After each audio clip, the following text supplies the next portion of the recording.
ஒரே ஒரு நெல்லிக்காய் எடுத்துக்கணும் கம்ப்ளீட்டாக. வெட்டி நல்லா கட் பண்ணி அந்த கொட்டையை எடுத்து வெளியே போட்டணும். அப்புறம் ஒரு கைப்பிடி கருவேப்பிலை, நல்லா சுத்தமான கருவேப்பிலை எடுத்து நல்லா வாஷ் பண்ணிவிட்டு ஒரு கைப்பிடி, ஒரு ஒரு ஒரு இன்ச்சுக்கு இஞ்சி எடுத்துக்கணும்.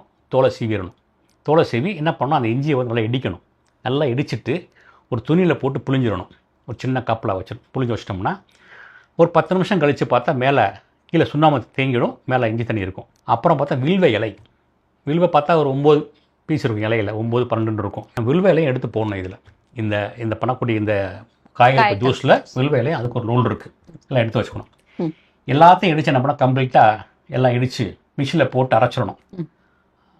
அப்போ அந்த இஞ்சி இஞ்சி கீழே சுண்ணாம்பு போக அதை எடுத்து ஊற்றி எல்லாம் மிக்ஸ் பண்ணிடணும். கம்ப்ளீட்டாக மிக்ஸ் பண்ணால் அழகான ஒரு ஜூஸ் கிடைக்கும்.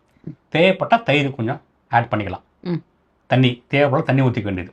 இதில் வந்து கொஞ்சோண்டு மஞ்சள், ஒரு பிஞ்சு மஞ்சள் எடுத்து போடணும். சுத்தமான மஞ்சள், ஒரு எலுமிச்சம்பழம்.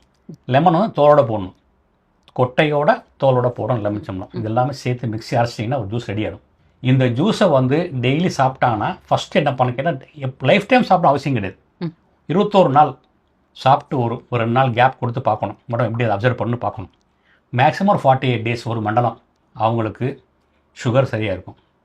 6 மாதம்லாம் வேண்டாம், 40 நாளே போதும். சுகர் சரியாக இருக்கும் அவங்களுக்கு.